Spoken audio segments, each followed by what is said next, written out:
Hello. Okay, I felt like doing another video today to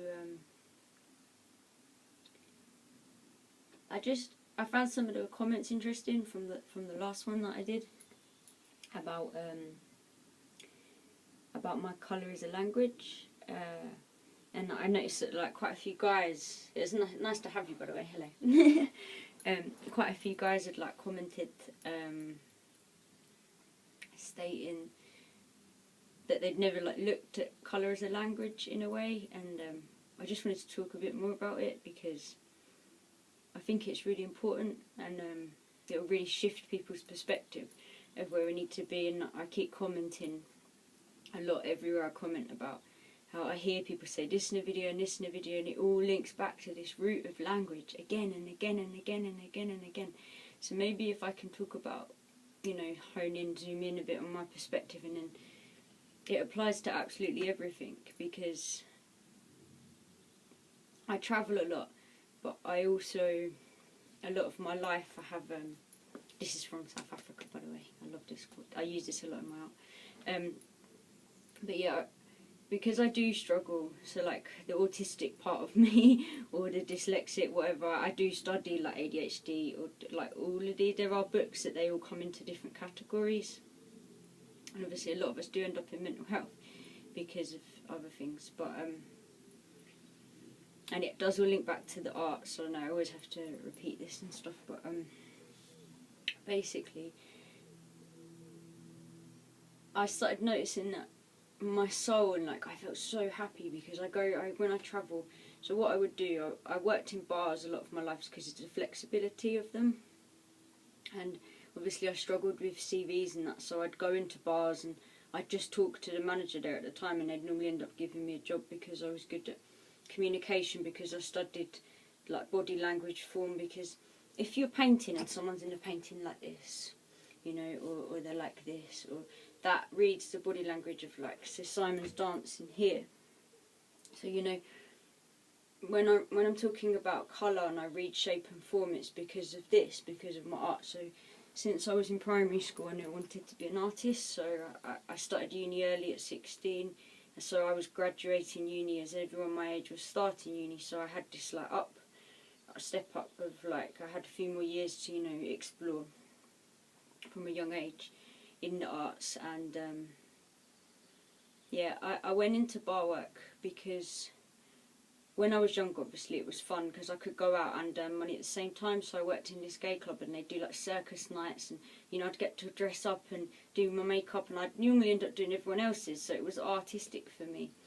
And I liked listening to music when I was out. All my mates would come in, and then I just started from there really. And then every bar that I would go to, I'd always keep my bridges, and then I could always go back there, some of them. And then I started managing, and I lived upstairs, and then I'd get, the chefs would make me food. I could paint, it took a lot of weight off my shoulders. And then I'd always find it really interesting, because most of my shifts I would get to talk to people, or I'd get to listen to conversations, of people when they were socialising. So it would fuel my art and my ideas. I would almost eat up the energy and like put it into my artwork, and I would almost, learn I was very good with people and how to talk to people. So I mirrored that instead of reading and learning that way and doing CVs and going that way. I kind of would, my memory bank is very good, so I would learn how to, adapt to people, and I'm a very people person, like so obviously Friday, Saturday nights it's busy, so then you'd adapt to different genres of music. Like a lot of the bars that I was managing were like gastropubs. So Saturday nights you'd have, vinyl on for mums and their nights out. Friday night would be more younger, and we'd have a band, and it would be open later, and they'd want to go clubbing. And then Sundays you'd have to relay it all out for Sunday dinners for, for kids and stuff. So the place was very adaptable, so we have to always do that too, and like looking at what bands, genres of music, looking at different menus. We would change the menu twice a day, so we, looking with the chefs, and it was very good for me. And then I did quite a lot of bars in London, and I stepped down from managerial because it was ruining my art, and it was too stressful for my head, having to do accounts and that. So I stepped back to floor staff, but I would still end up managing anyway, because people would always come to me when they were new managing, asking me questions, because I was always good with communicating with people, especially drunk people, you know, but not always. So I'm used to dealing with lower class, higher class, blah, blah, blah, blah, so I learned about all that. But the interesting thing is, because obviously a lot of us would live off our tips and that, and sometimes on Sundays we get like 60 to 80 quid tips each. Some of the gastro places with like higher clientele, and I started noticing the patternings again. My dyslexic mind noticing the patternings with certain days, like in the week or the month, or if it was like summertime, if the weather was nice, people would tip because they'd be happier, or if it was near the end of the month, they'd be getting paid, so they'd come out. I noticed the worst month was January, because Christmas had been, and it was like a high rush, and then it would be a come down. So like the last month of January would be the worst, because people would just get paid and they'd be depressed, and they'd come out and I'd notice what they'd be ordering. So they'd be ordering like double vodkas or trying to order triples, and they can't, and they'd be having like large glasses of wine, you know, and they'd get drunk and then they'd fight. There'd be more fights because of the depression and the alcohol. You see, so I could see all the different patterns, and some days, you know, people would come in and they'd all order fish and chips one day, or they'd all order the same, and I'm like, how does the consciousness? Because I started to realise, because I was always fast at serve. I actually studied like a course. I did the history of alcohol, so I did an exam on it, and mixology. I trained mixologists, so I learnt all the different methods of that as well. I have certificates in that, so I could travel anywhere in the world I wanted to go. But it allowed me the flexibility to do my art. I used to run pop-up restaurants around London. We did Alice in Wonderland, Mary Poppins, Great Gatsby. We'd been Art Circus one weekend, and then you know, we did all over Hoxton Arches, and we'd run theatre clubs around, like set out layouts with like smoke machines, and we'd have like the Cheshire Cat, and Alice in Wonderland would come out and sit with the people. I'd do all the cocktails, and I'd also help with all the layouts, and I'd design all the menus, and we'd just make it really, really, really different, you know, and they'd have like goodie bags to take away and a fancy dress, and it was fun for me. And I'd always take my paintings rolled up and then hang them up everywhere, so I'd do a lot of the decor.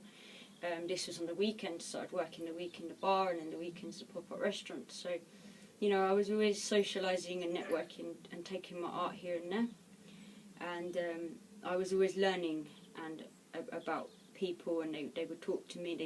They'd give me advice on my paintings, especially when they were drunk. The truth would come out. But you know, it's always what people have in their subconscious that mirrors back. Like 100 different people would all have completely different views on this painting depending on their programming and their upbringing. So when I'm using the colours of us as a foundation, the colours of the earth, so like I always use this, which is the infinity sign, which would be the magnetic energy. So we're all bound at that level, you know, with that magnetic energy. We're all on that par. We all contain only that, yeah. And so if everyone's looking at like mirrored hue of what they are, and like that kind of movement, because I noticed someone commented about the colours, and they're like, oh, I never saw colour as a language, and they go, red is this, green is like safe, and then yellow is hazardous. And yes, but that's what their program has been taught, because no, like a lot of men would be working on, you know, like building sites, or if you're living in cities and stuff, they use colour only on, like, I started noticing this because I'm really bad, used to be really bad with my money. I could only work in places where I'd get paid certain times. I couldn't, if a month I'd have like 2 weeks at the end bad. So the colour in the cities is only on like where the money goes, and it's stripped everywhere else. And then when I was going abroad to countries like Cambodia and that, I was like, what does my soul just feels at home here, like.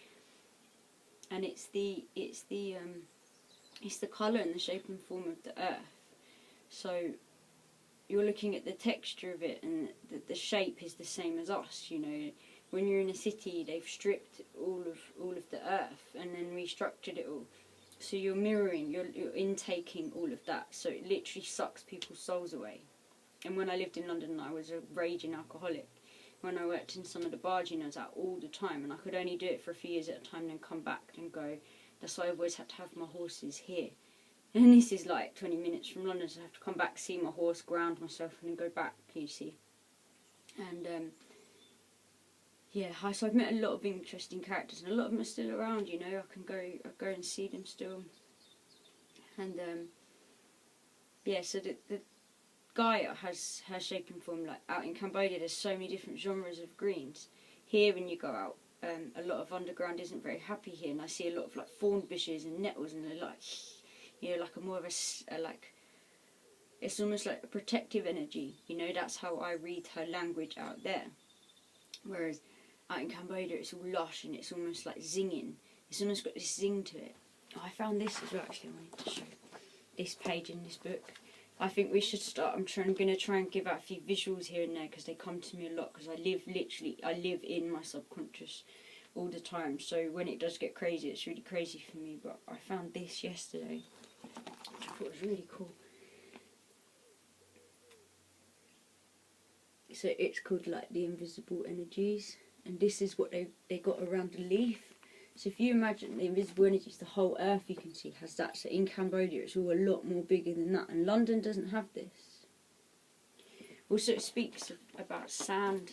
Sand is actually rock crystals. The sand is quartz, and it's got that golden spin on it because of, it says it in here, but it's got the gold tinge comes from, I don't know, it says something in here about where the gold tinge comes from in it, but it is actually quartz. So you think that in the cities and that, they're taking the stone and they're putting it into like their geometry, which would be bricks and that, and then they're tarring up, and then when we're in there working and we're on the laptops, you know, that's interacting with our fields, and then we're powering them up like batteries.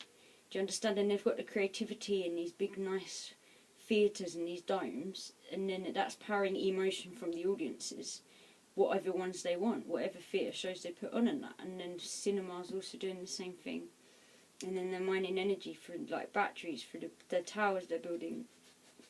And so yeah, this is energy on film. I'm not sure what some of these words are talking about, but it's basically they've captured the electromagnetic fields around plants, animals, crystals, mineral conglomerates and people. These photographs show patterns that are similar in appearance to those formed by iron fillings. They are used to reveal the presence of a magnetic field. They differ, however, in the fact that they form radiating patterns with no joining at the poles. For example, a Killerand photograph of rock crystal taken perpendicular to the long axes show these energy fields quite markedly. Previously unseen energy fields emanating from the crystals are being charted and the data collected for future use. So, and I find it really interesting they bring up the iron again, because iron is linked with the pole shift. I've said this before, because if you look in the Natural History Museum, there's lumps of coral with lines of iron, and it doesn't happen often. And there's meant to be iron near the core of like iron crystals, and there's meant to be iron in the core of the earth too, like a layer of it, giant bits. And yeah, no, there's a lot of iron in the sea minerals that's wrong right now. It's not right, the iron in the sea, and then we have iron in our blood, don't we? You know, so it does look like iron fillings linked with the magnetic field. If that means anything to anyone that's been looking at this stuff in our group at the moment. And for all you newbies, I wanted to talk as well about the colours of language again, so I'll bring myself back to that. I add in these little bits of information, they'll mean something to a couple of you, yeah? So yeah, the colour is a language. So Cambodia has like red roads, you know, that is also iron too, a lot of iron. And then you've got the colours of the seas, and then the sky, like everything is a really bright colour. And then the cities are like grey to me, they're dull, they don't mean anything to me, I really don't like them. The people in the suits, it's all very square and dull, and you know, I don't like them. They're dirty, they're full of germs, like they're full of, you know, it's just raping energy of the earth. They're raping the earth, the cities, and we need to start viewing them in this way, really, what they're doing. And you know, when you do go on holiday and everyone's like, you look like sun-kissed, you know, or like It's because you have sat there and you've absorbed the sun. You know, people shouldn't be working all this time. Oh, to go on holiday, we should be doing this all the time. And so yeah, when I'm talking about colours of language, that I pick out these spaces and I read through texture. Like I'll read, if you look at, for an example, when you next go out and you're walking like in woods or something, look at the different leaves. You know, what shape are they in? How does the light hit them? If you get like a handful of stones or like seeds or whatever, they all take the light differently. Like the texture of them, some are more shiny and some are you know, like if I hold a certain amount of things here, like, I don't know if you can see, the light's hitting different, isn't it? So that's more shiny, and then that's not, so you can tell the texture is different. So if I was going to paint this, I'd have to add more thick white. There's the other one would be, it would be a different texture, so I would change my instrument. So maybe for this, in comparison to this, I would use a sponge, because the sponge would be a bit softer. Or maybe I'd use my finger or my hand, and then for another brush mark I'd, you know, use like a thicker brush, or sometimes I use a palette knife and then scratch into it, or sometimes I would just use my hands, or I have done paintings with bits of cardboard, and people have offered me thousands for them, with bits of cardboard I found on the floor. You know, I could go out and pick up bits of charcoal and do it on a bit of wood, and I could draw something people would want. Do you see what I'm saying? Like, when you're creative, you can always just adapt to where you are, just through reading things in a different way. So even like you could pick up speed, like how fast it's going, or so it's shape and form, texture, just the way it flows.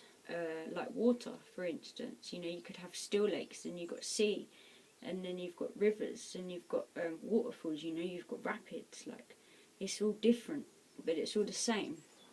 But a lot of places have different colours, like the colours are really vibrant in some places compared to others. So that would be, again, of like the minerals in the land that would be adapting, or it would be flourishing from. So you can tell in places with high magnetic energy or rich in minerals, because the colours are really rich, really, really rich. So when I started reading that, I started noticing that this is our first language. You know, that's how our ancestors would have done this, and that's how they would have observed things, and that is how everyone sees things at a core level. You know, this is the only global language when we're viewing things like this.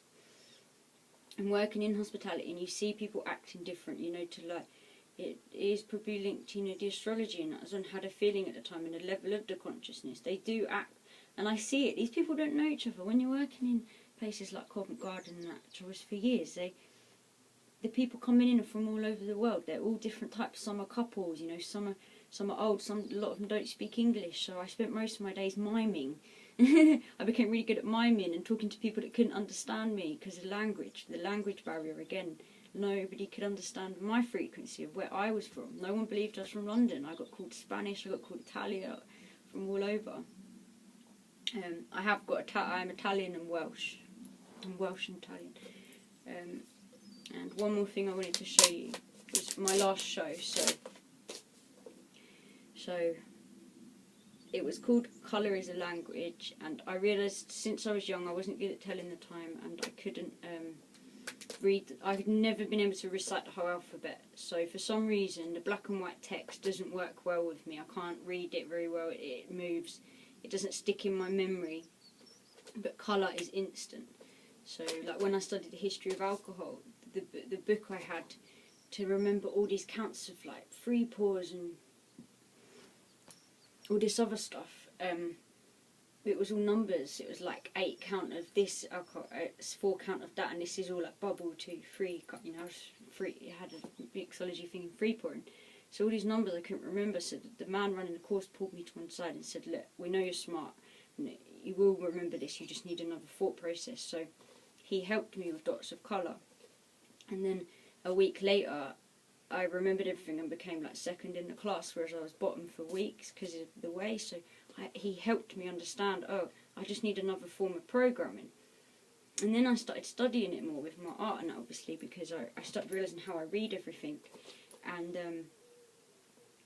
yeah, so what I did is I got the alphabet, the 26 letters of our alphabet, and I made like a big, I haven't got them here, they're in Canterbury for Simon because he helped me build them, and he cut them out, and then we did 26, like a kind of like a pie chart, you know, it was like separated out like a circle, and we put I painted them colours, and then I put the alphabet around them, and then so some colours I do, like the ones that we use the most, so it would be like A's, and that would get used more than like Z, for instance, so I do them more primary colours, and then I'd have to change the shades. So I did it so like when you did write the alphabet, it would be chopped up, so it wouldn't just be loads of red or loads of this. So I had to kind of do it, you know, thinking of the spacing, you know, how the alphabet kind of works. And then what I was going to do was I was going to put it up in a show. I did put most of it up, but I didn't actually get around to doing the painting in the end because loads of stuff was going down with my life at that time. But I managed to get the show together, and if I gave out like little things with like the dots of colour in the alphabet, people would walk around and then they'd look at the art and go like A is red, so then they could see like red, yellow, blue, and then that would be a word, but it would be in colour. And then obviously like red could mean love, red could mean anger, red could mean this, but then when you're putting it with movement, so if I'm painting to a frequency, red could be like this, fast. You can see that I've done it fast, you can see that I work fast with this, that's how the subconscious reads, yeah, because if I've done it slow, you can also see, you can see this as rush, because you can see some of the brush marks have left, but you're not consciously reading that, but your subconscious understands that. So this is talking to a part of you that even you don't understand. When people come to my shows, when you go to art galleries, there's certain bits of you that take in stuff that you don't understand, that this is what they're doing in society. This is what they do with all the advertisements and that. They make it so perfect, you know, that you feel like you have to fit into that box or category. That's why everyone who will cut the hedges or need fences up or need things OCD put away, because they spend their time subconsciously around cities and things that are too organised. Whereas nature is organised, but in different ways of the shape and form, which is her language. So they're changing the language of the subconscious. So, yeah, these are some of the things I did here. Because I run a few, so the BBC made me a creative champion. I don't like the BBC. I did it because it got me into where I needed to go and what I needed to do to help the subconscious and help Gaia and help humanity really become back to where we need to go. Because, so they made me a creative champion, so I got to use all of their logos and stuff on everything that I was doing. And it's got quite big now, they're still running it. They asked me to come to festivals and that, and I'm not working with them anymore because I did what I needed to do. And yeah, so they let me use their logos and that for the BBC Arts, and I started up mental interactions, which was with I got all my friends with mental health to come in, and then we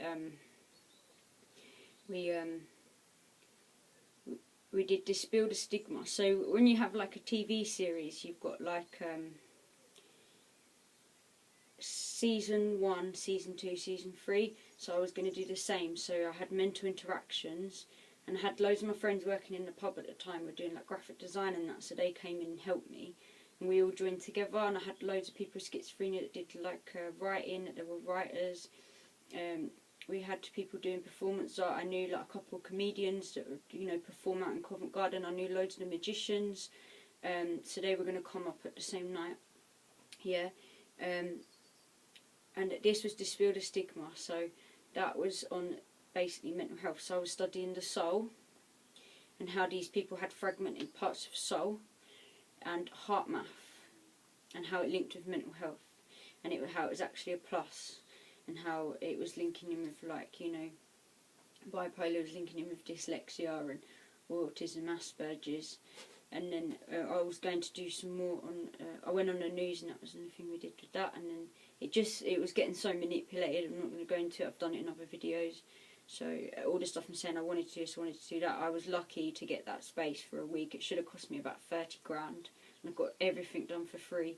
The alcohol, all the vans that took the artwork up there for me, I gave them some of my artwork for free. So I paid off that whole exhibition on my own work whilst I was running bars and pop-up restaurants. And you know, like, I've calmed down now because I'm so stressed with it all. I need help moving this stuff in the future, but I have to contact you. So yeah, we did that show, and then the next one was Colour is a Language, Think with the Heart. That was a solo show that I did for the first week, and then that was with exceptional individuals, the Dyslexic group and the Nerodiverse gallery up in London, Heart, that I psychically protect and work with currently. They just opened it about a year and a half ago now, so I'm working with them, and I'm helping protect some of the neurodiverse artists that are going in there now. They had a show not long ago with an autistic boy who had both flaws, and his mentor, his like lady that helps him, was helping him. And they put up all, I think he was non-verbal, I said in my last video to one of you commented. So yeah. See if I actually can put it in there. Oh, this isn't the right piece. But all my stuff's always been quite circus-like too. I wanted to actually open an interactive art circus, you know, to help combine the left and right side of the brain, and to help people just start reading things in a different way of how I see. And you know, I had never been able to learn another language because it is too I find it too difficult to even say my own. But when I do talk to people, you know, and I hear the gesture and that, like, we can communicate, and it is through forms of like the auric field and energy wise. So if we got like all the different languages from everyone, because we have to take it down a step, like I can't just say to everyone I'll start reading the earth like that because they already understand language. So we need to like program the language properly into a colour, and then if everyone could read that colour, so it is still quite educational, because they need to step down and down slowly, I think. So we could use music, and like, I've had visions in the past of having a frequency band, and then if we all stuck in one group, then it would reflect out, so it would be mirrored. So if we were all grounded and like whole, and we'd done all our healing properly, and then everyone who came in would just mirror that. So if we were already using this language and showing it between us and then projecting it out, so even if you got like a different language from somewhere across the world, and then you wrote theirs in colour, and then it would match it to ours to some extent. Do you see what I mean? The tears would bring it down. So that's all I wanted to say. And then maybe this is another... I'd like to hear your feedback, just how you're intaking what I'm saying, so then it can give me a next step next time to maybe break it down again in a different way, so we can... This now is how we're breaking down these levels of communication of where we want to be, because we do need to create a new global language, and it is going to be through art and music. So I'd like to hear, you know, what kind of level you guys are at who don't do art at all, to see how you're taking it. And see, this is another... My friend Amber Hat, who plays the flute, gave me this book. I think I've showed it to you before, but I'll just show you quickly. So this is Light and Form again.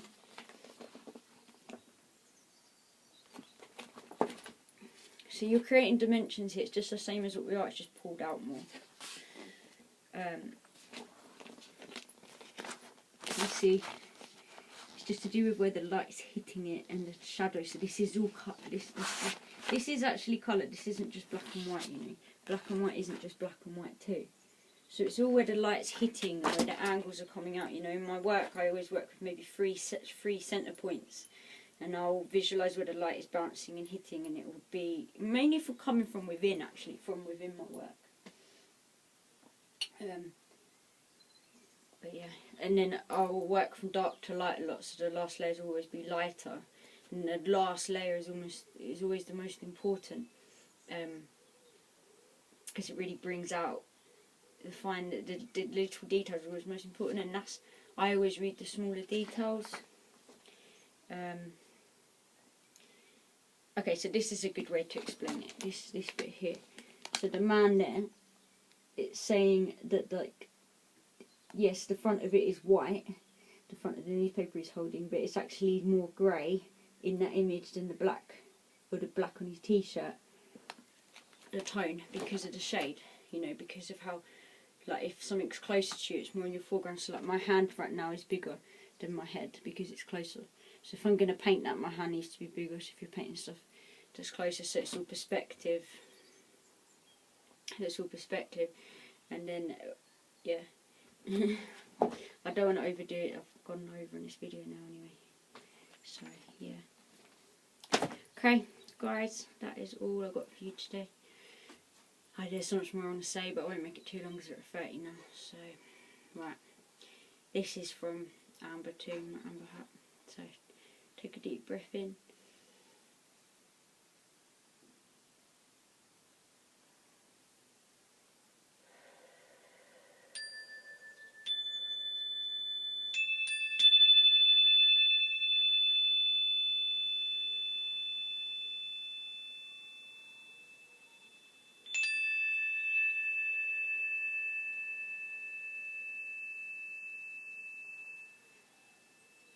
I really love that. That was for the heart chakra. Okay.